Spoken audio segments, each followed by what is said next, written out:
The surprising admission by the head of the massive clothing chain, H&M. He says that the company's models have been too skinny, and he's committed to doing something about it. ABC's Dan Harris has that story.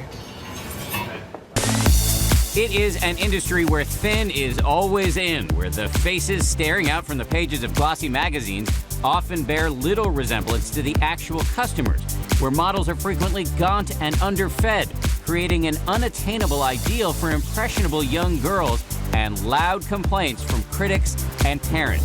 I think that consumers are starting to say, we are changing demographic. We want to see fashion brands promoting other body types besides just the stick-thin traditional model.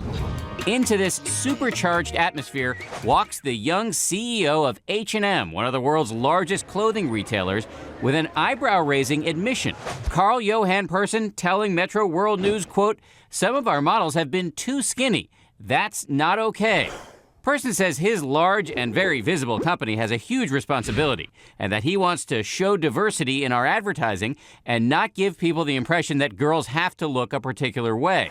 Which is why he says the company recently hired Jenny Runk, 5'10" and a size 12 to 14, to be the star of its swimsuit campaign.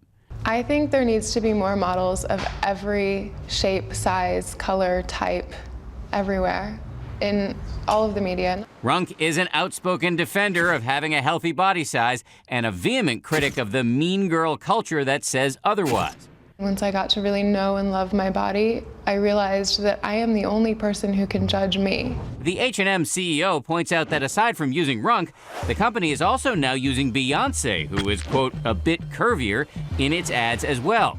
I believe that the models in our advertising should look sound and healthy, he says. When a CEO of a major clothing company like H&M makes this kind of a stand, people are forced to pay attention, and it's definitely about time.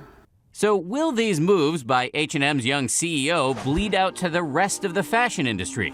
Customers care about these issues, says Persson, and that puts pressure on us as companies. For Good Morning America, Dan Harris, ABC News, New York.